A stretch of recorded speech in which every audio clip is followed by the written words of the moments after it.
Welcome to The Explainer. Today, we're going to unlock the story of an invention that, really, it changed everything about how we have fun. We're talking about the very first home video game console. So, if I asked you who invented the video game, what would you say? You probably think of names like Atari, maybe Nintendo, right? Well, the real story, that first ever spark, it started way earlier, and it was all thanks to one guy that you probably never even heard of. His name was Ralph Baer.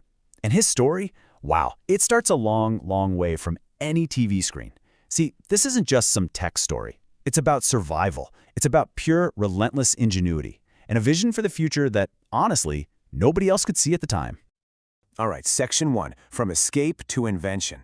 To really get the invention, you have to get the inventor. And Ralph Baer's story, it's just incredible. He's kind of an unlikely hero in all of this.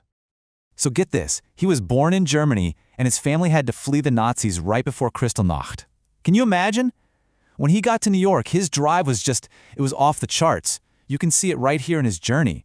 I mean, he goes from factory work to Army intelligence during World War II, then earns a degree in television engineering. His whole life was about this deep need to understand how things work and, how to make them better. Okay, so let's fast forward. It's the mid-1960s now, and Baer is a big-shot division manager at a major defense company. He's designing all this super complex military electronics. But he saw something in regular American homes that everyone, and I mean everyone, was completely missing. This is his vision for television. By 1966, there were 40 million televisions in American homes. 40 million. And Baer looks at all these screens and just sees this huge wasted potential, right? They were just a one-way street. Information was broadcast to you, and that was it. But then he had this crazy thought. What if you could interact with it? What if you could actually play a game on your TV? I mean, that's what he said himself. I had this idea that we should be able to do something with a TV set other than just watch the broadcast. And that simple thought, right there, that was the spark. That was the call to adventure that kicked off this secret, totally unsanctioned project inside a military defense contractor to, just change the world of entertainment forever. No big deal. So, Section 3, the brown box is born. Now, having the idea is one thing. Turning it into reality, that's a whole different story. And believe me, it was anything but easy. Baer started working on this in his spare time, roped in a couple of other engineers, and with a budget that was, well, it was tiny, almost a joke, they got to work. And this was not a smooth ride. It was a constant battle. First, he had to get that initial funding, and he only got $2,500 from a manager who believed in him. They built the first working prototype in just 5 months, which is amazing. But then, rejection.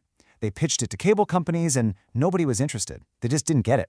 And on top of all that, their own company was in financial trouble, which made the little side project even riskier.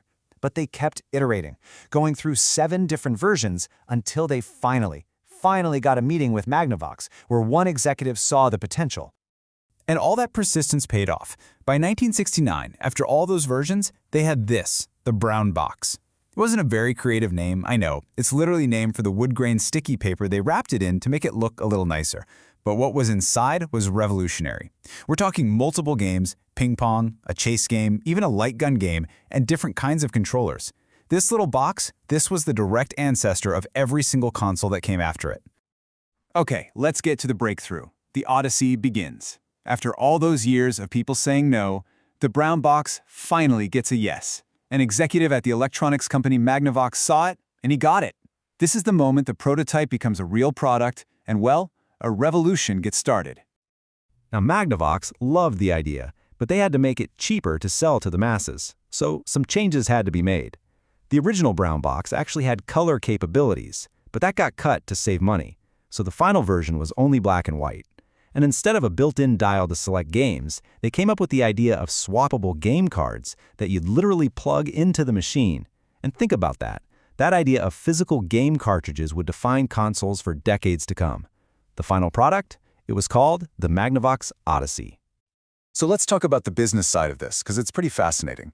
The console itself only cost about $32 to make. But they did something really smart. They added $5 worth of accessories, dice, cards, stuff like that, to make it feel more familiar, more like a traditional board game.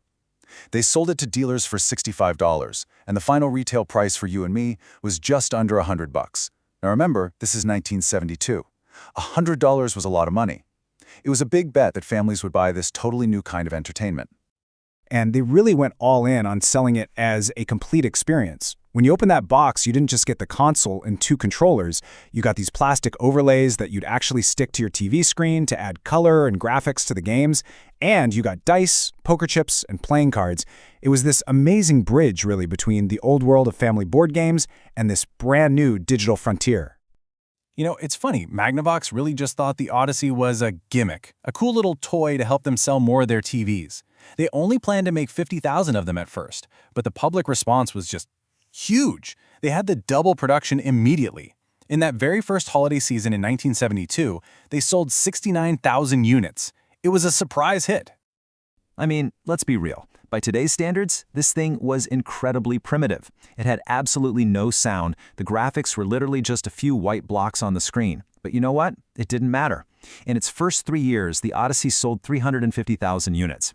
It proved beyond any doubt that people wanted to play games at home on their TVs. It basically single-handedly created the entire home video game industry as we know it. So it makes you wonder, right? How different would our world be today if one guy hadn't looked at his TV and decided he wanted to play a game on it? I think what this all comes down to is a pretty simple truth. Every massive billion-dollar industry, it often starts with just one person who has a good idea and simply refuses to let it go.